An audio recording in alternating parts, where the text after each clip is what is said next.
Hi, folks. Welcome to Leadership and Innovation Unlocked with Inclusive Collective, where we bring you news and analysis of the latest in people and workplace culture and share stories and learnings of leaders and organizations driving performance and innovation through inclusion.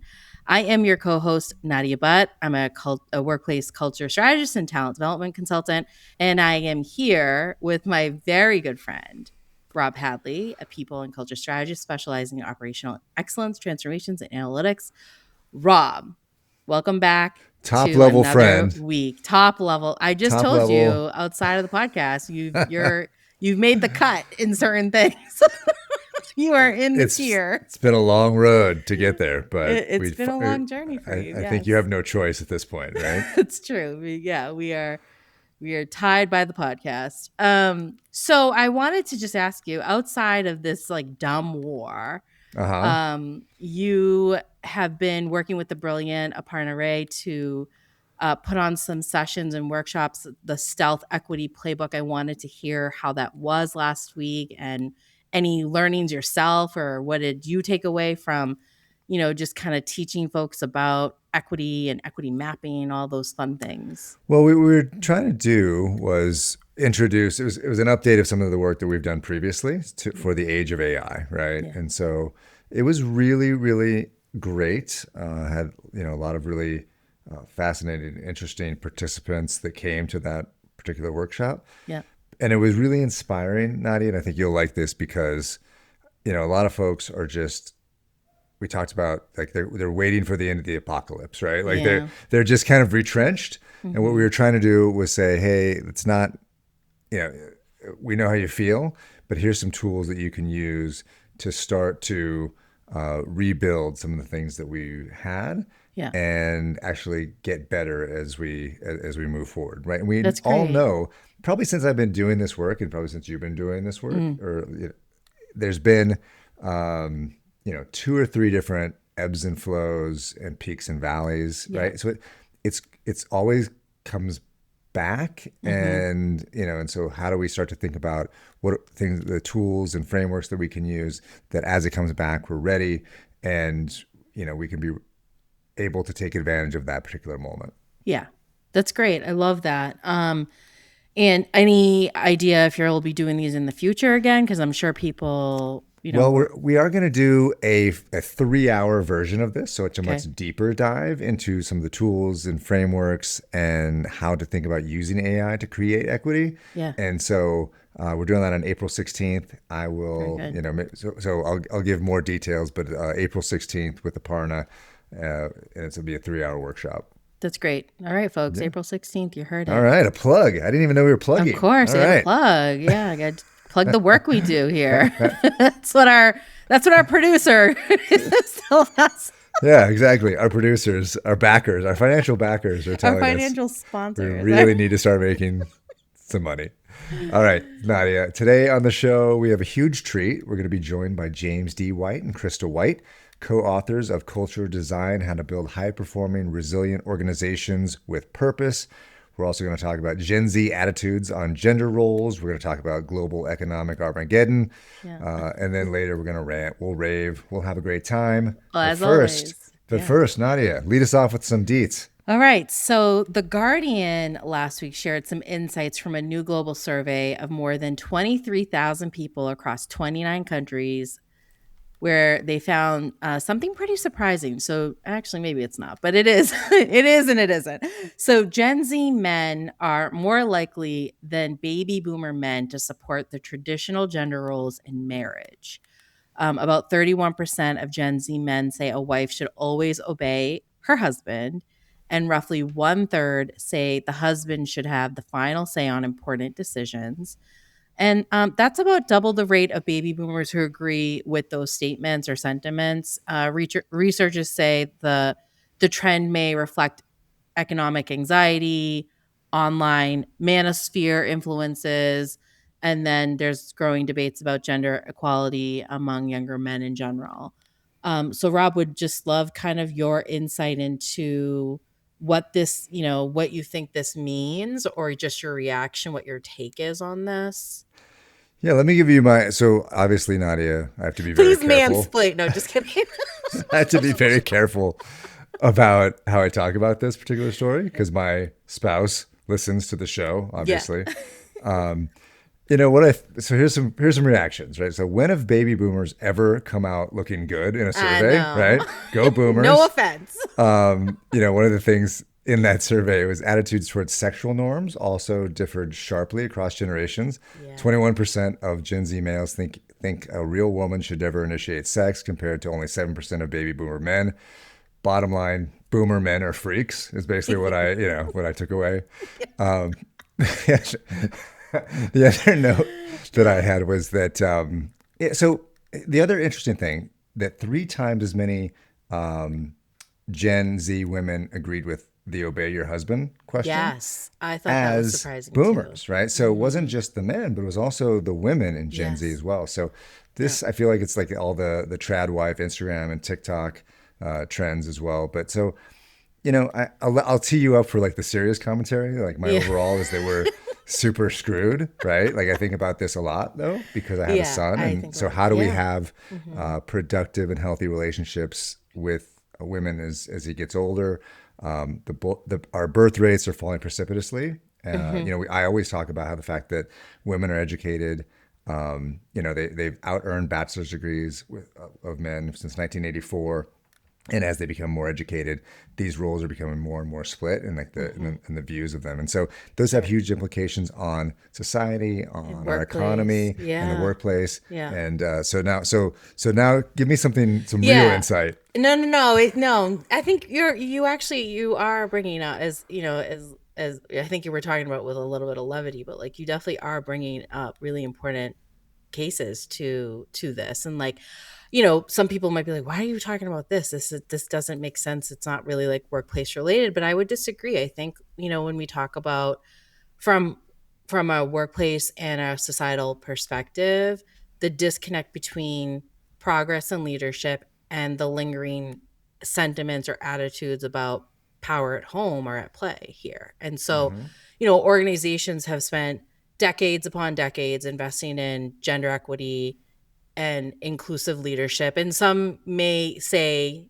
right, under the guise that they're no longer doing it, but it's still at play because there's certain laws that you have to follow and policies. Mm-hmm. And this research suggests some younger men are still grappling with what equality really means. And to Mm-hmm. me, I think this also just reinforces how important it is for workplaces and not just schools or families, to really continue the conversation about things like shared leadership, Mm-hmm. things about respect and partnership, because the norms that people bring into relationships, into marriages, into families often show up in how they collaborate or how they lead and how they treat people in the workplace. Usually, you don't necessarily have kind of those two distinguishing pieces of how you of your values, of like how you treat someone and how you might For interact sure. and engage, right? And that's where primarily the bias shows up. So that's kind of where I was leading with this when I found this article to be so interesting. And it wasn't just the article, it's a survey. It's the Yeah. information and the insights taken from it. So that, yeah, so that's kind of, that was I thought was interesting. Yeah, yeah, no, really interesting, and it's a global survey too. So definitely check out some of the deeper cuts and looking about the different attitudes across the world. That was really interesting as well. Nadia, Absolutely. I want Yes. to talk about global economic Armageddon. That's what I'm calling this section here. It's the Um, topic. so I just feel like this, and because we were trying to talk about what we were going to talk about today, and I think there's just like on a lot of different levels that the administration is determined to slow the global economy by any Mhm. means necessary, right? So here's the things that are happening, right? So at the end of February, the Supreme Court ruled that the tariffs that were put in place unilaterally were illegal. The Mhm. president responded by saying that there will be 15% across the board tariffs. Last week, a jobs report came out saying that the U.S. lost 92,000 jobs in February. Mhm. And then we've seen other big job cuts from Volkswagen. Oracle's apparently contemplating a 30,000 person job cut. Then the administration launched what I would consider stupidest war ever, right? So no clear aim, no planning.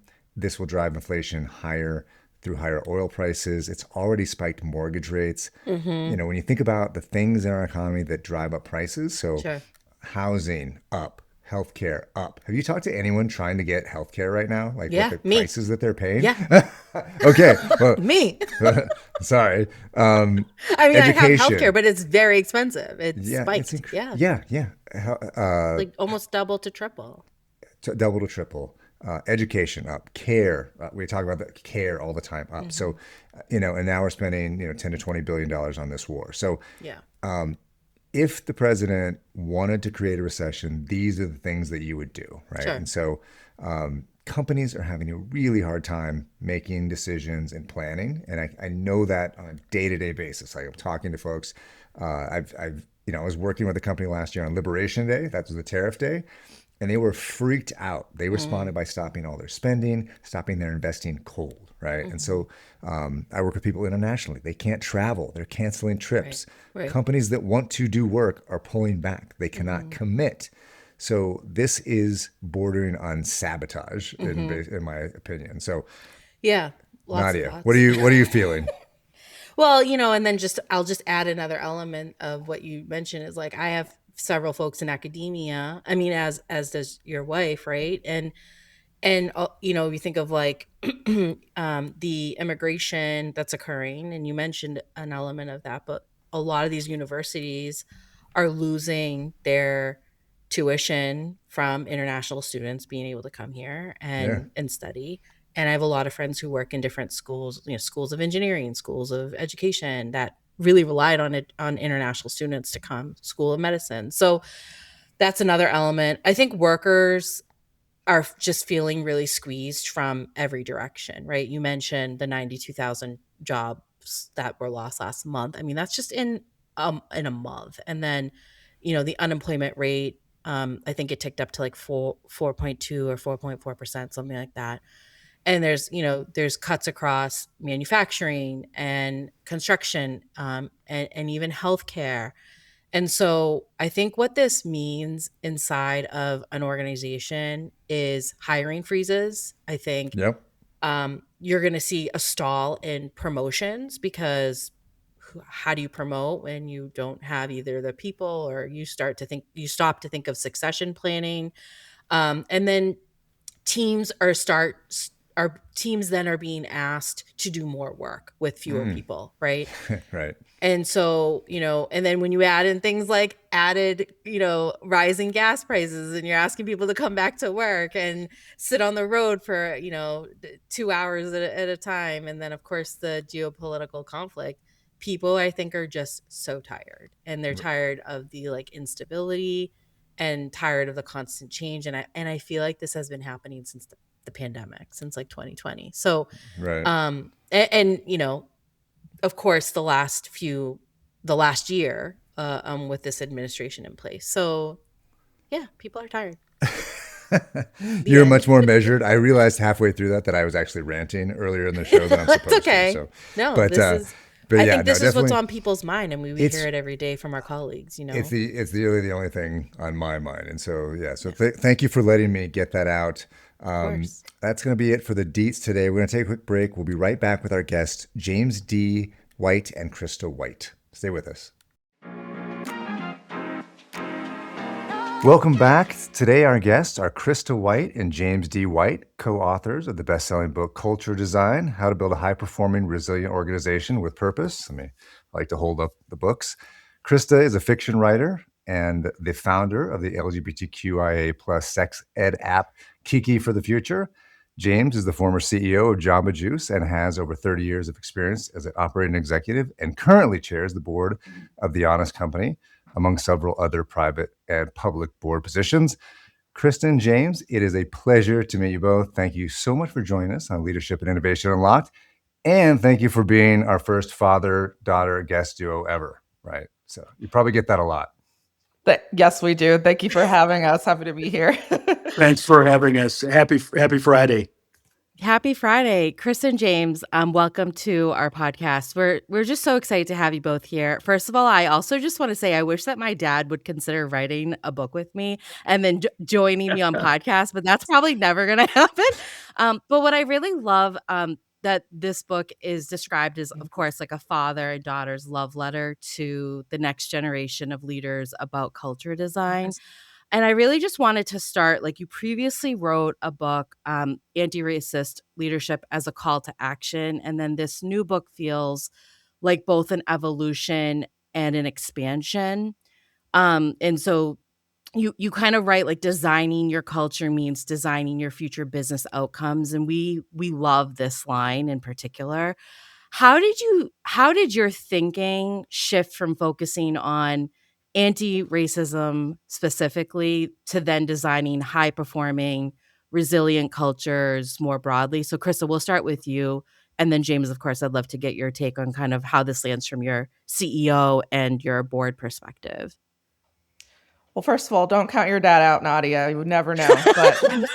But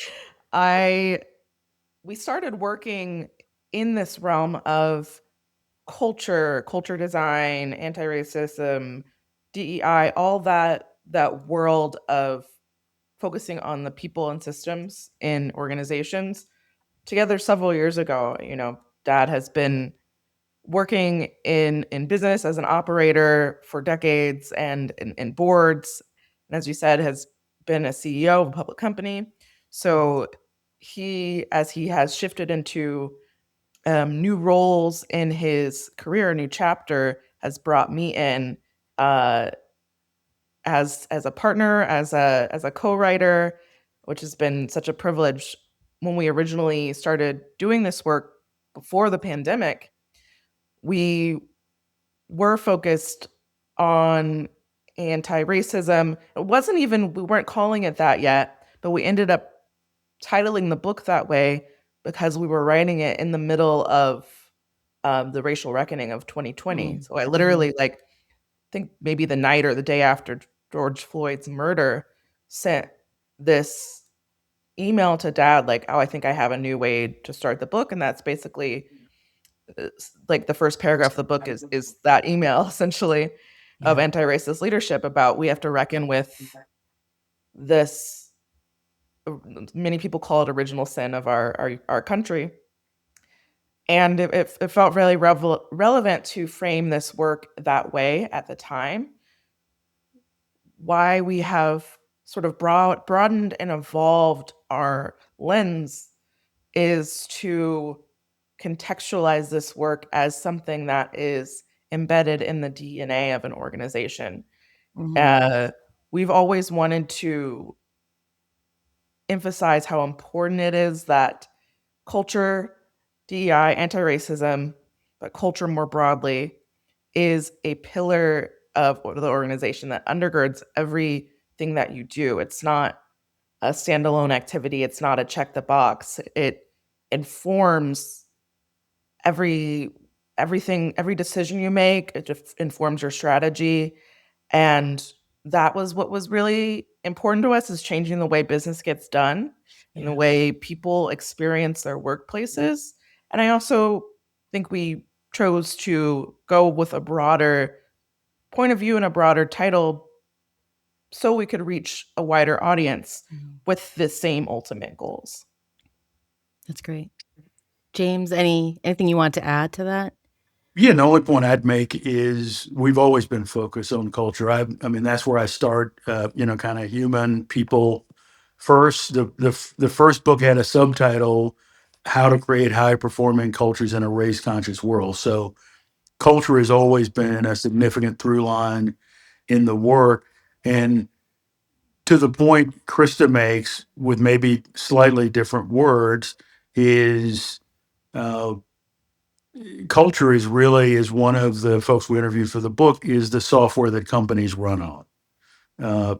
So our view with this book, the broadest way for us to have an impact on building great companies is to unlock this area around culture and values that most leaders don't spend enough time thinking about.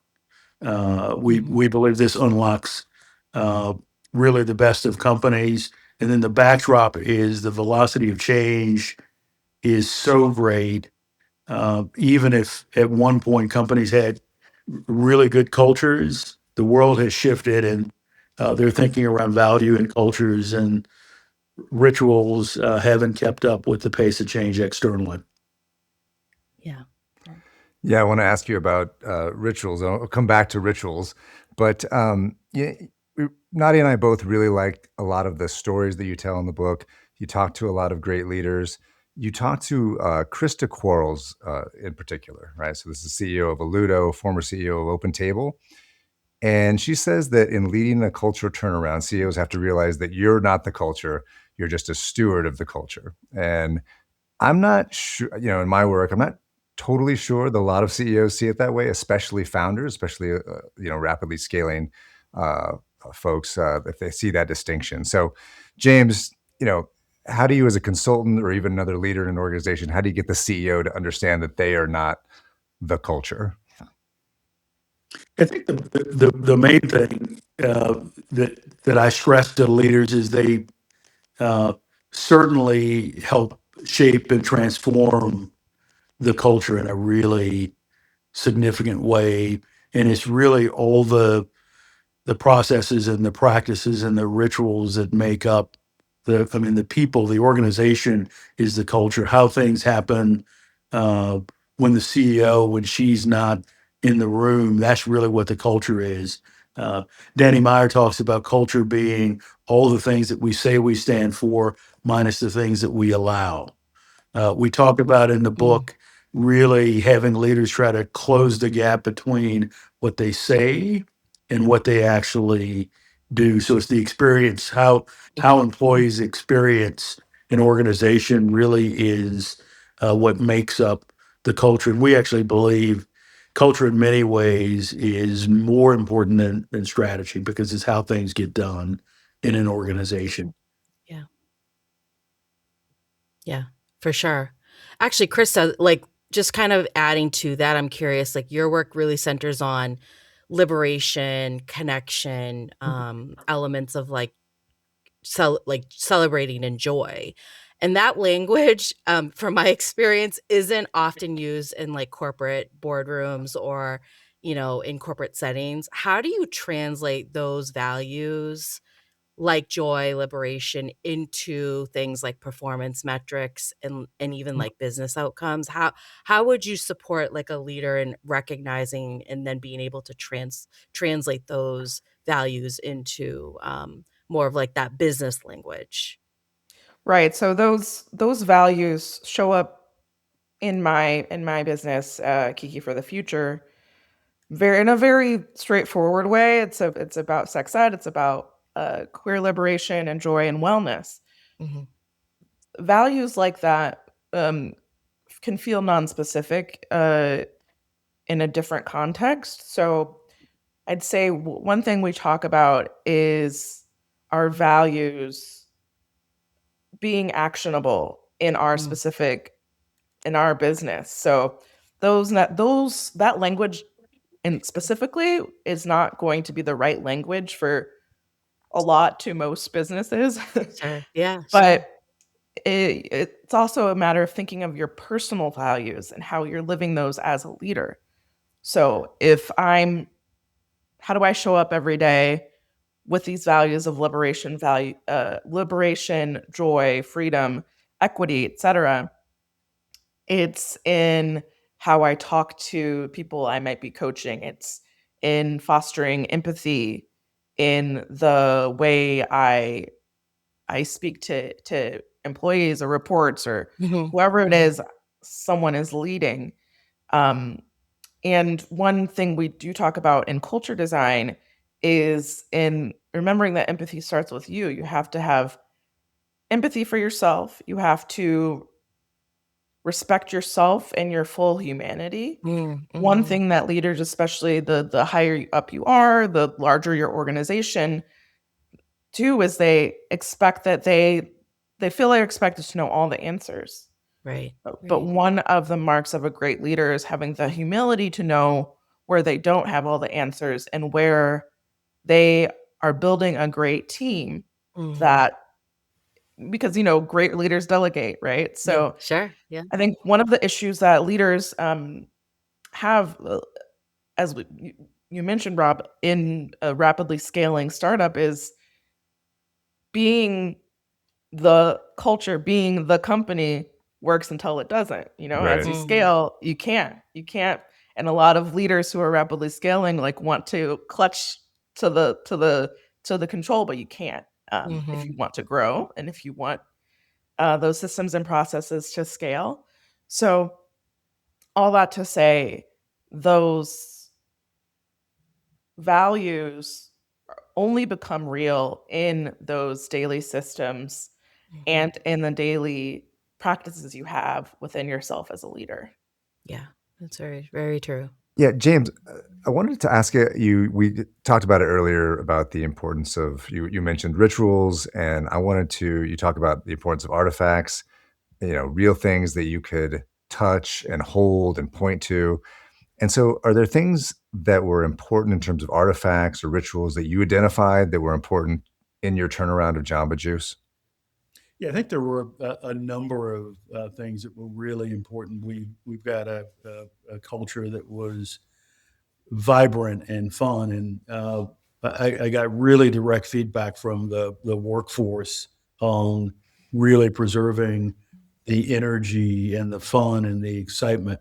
One of the things that I needed to ensure that I added to that culture is that we were focused on the things that mattered most. It's fantastic to have fun, but we needed to do it in a more purposeful way than maybe we had done historically. We were very focused on the store managers, the general managers, as the most important, leaders in the company, and we, constructed the rest of the support center and the leadership team in service of that general manager, which was just critically important to managing their respective staffs, but importantly to delivering great service to the customers. That's great. So I'm very curious again, because maybe I'll write a book with my dad one day. Maybe I won't, but just curious because this book is really written across generations. And on this podcast, we talk a lot about, diversity and differences and of course, various dimensions of diversity, but one in particular being generations. How did your perspectives differ? Like, were there moments where you disagreed about what the next generation of leaders actually needs, particularly when we think of the generations of employees coming into the workforce? So, Krista, let's maybe start with you, and then James, I'd love to hear where you either aligned or where you pushed back.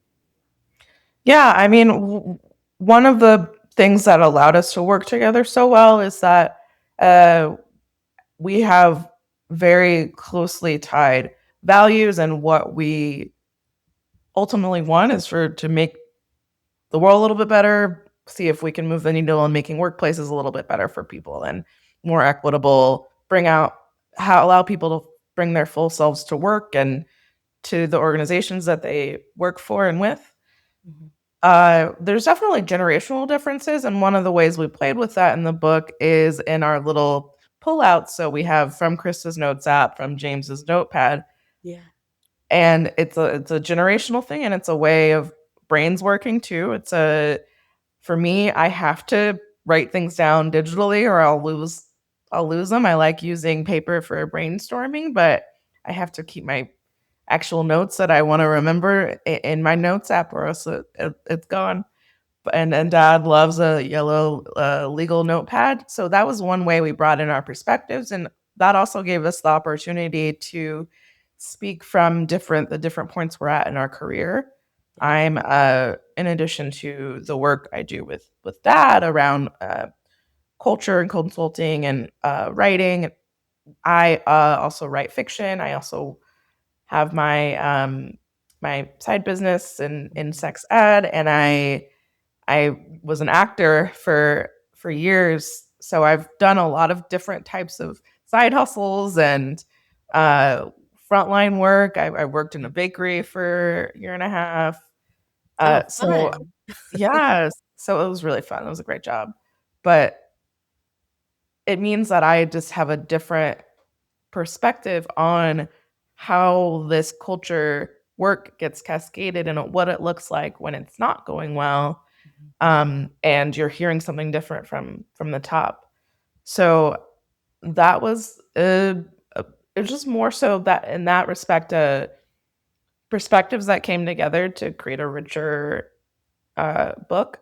And there are things that we sort of had to go back and forth on and find a middle ground. Sure. The example that usually comes up for me is just when we were writing the intro and thinking about how we describe ourselves. For me, I was like, well, in this point in time, it's really important for me to claim my identity as a queer Black woman. And for Dad, identifying as, a Black professional, a Black leader, is not necessarily the way he wants to be introduced first, because in his generation, it can feel marginalizing. Like, oh, that's a great Black CEO. He's like, no, I'm a great CEO. I'm a great leader. I'm a great. So it's just, Right. it gave me a different perspective. I think we both had a different perspective on where each other was coming from. And we ended up meeting somewhere in the middle in the way we introduced ourselves, of both and of credentials, and this identity is important to me. So, so that was one of the places that was really interesting. Dad, do you have any? Yeah, there's nothing that I think I'd add there. I think as it relates to just how the generations played out in the book. The quote from Timothy Escamilla, and this cuts across generations, but and he's the CEO of Bolthouse Thrush. He says every employee needs to understand what a good day's work looks like, and that was striking for me, and kind of really brings home what good leadership looks like as it relates to culture, and really setting the most thoughtful tone. That's great. Thank you both for sharing that. Yeah, that's great. And so I want to thank you both for taking the time. Hope you had a good time as we promised. But thank you for the book. I really like reading the work that you two do together. I appreciate the perspective that you both bring to this particular work. And so I hope you keep writing, hope you keep working together. Yes. Again, the books are culture design. And I really think that this book, is also really continues to be relevant. As I told you, James, I really like to show this to clients, because they really appreciate the perspective of a CEO and how do you get some of these ideas to perpetuate the culture. So really appreciate all the work that you do. And thank you both so much for joining us on Leadership and Innovation Unlocked. And we appreciate all your fantastic work, and thanks for having us. Yeah, this was great. A great conversation, and mutual fans. Oh, great. Well, maybe you'll come back. Yeah, come back for the next book. Yeah. Don't threaten us with a good time. Exactly. All right. Stay with us, folks. We'll be right back for our converse reflections and rants and raves. Welcome back, folks. This is our segment where we reflect. Rob, such a great conversation with the father-daughter duo James D. and Krista White. And Rob, I do feel like I got to finally witness you in full fangirl mode a little bit, where with James, honestly, I get, because he has this leadership track record that is super incredible. But would love to hear from you, like, what were your takeaways part of the conversation? Yeah, I think you're spot on. When you're doing the short intro, you do the short intro when you do the show. But James is a heavy hitter, right? In the world of food service, grocery. He sits on the board a lot of our household names, including Honest Company, Cava. And then when he was CEO of Jamba Juice, that he was able to turn that company around, that brand around. And so, and obviously Krista is a writer, entrepreneur herself. So I really just genuinely appreciate their collaboration, their work together. Yeah. The thing that you get super from fun. Yes. Yeah. Any father-daughter team, super fun, right? Yeah. Like, can't beat it. Yeah, except me and my dad. Except you and your dad. I don't know we'd be that much fun, but yeah. We will try that someday on this show.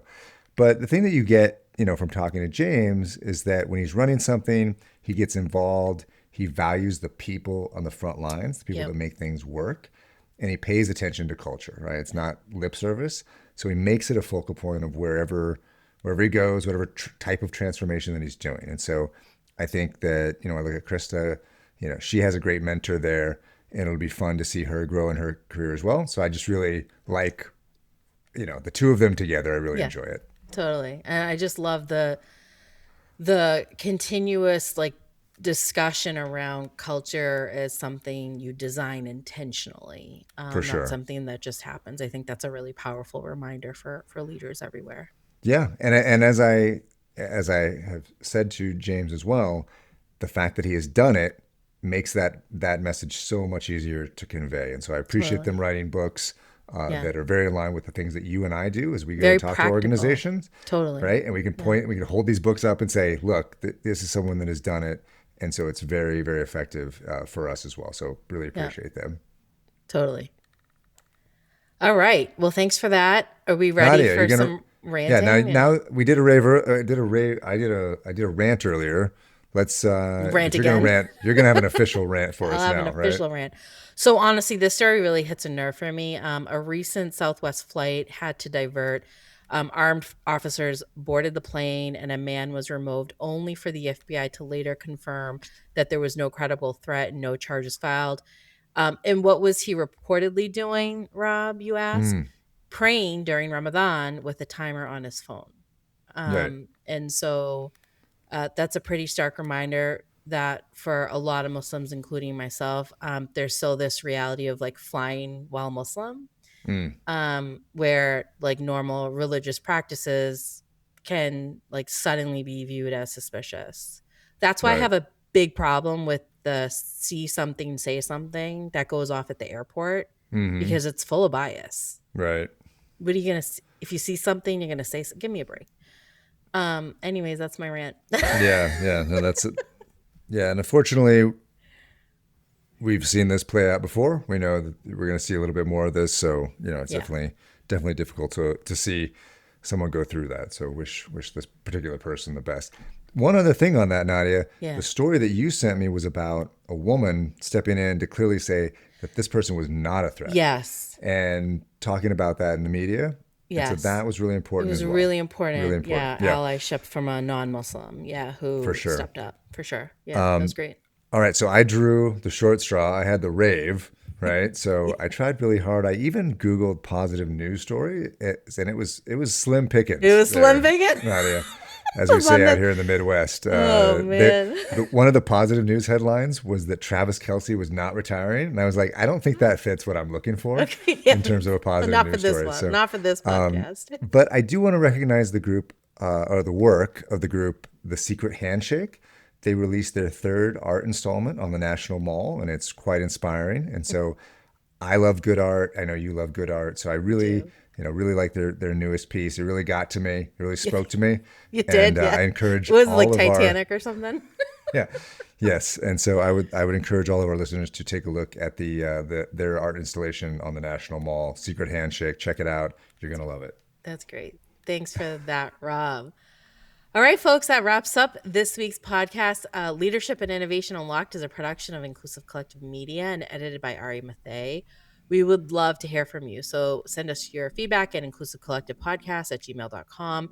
You can find us on LinkedIn, YouTube, Instagram, and Facebook. If you like what you heard, please be sure to subscribe. You can follow us and rate us. Give us 5 stars wherever you get your podcasts, and share us with your friends, your colleagues. Thanks again to our guests, James D. White and Krista White. And as always, thank you to my buddy Rob. We'll be back in 2 weeks. Be well.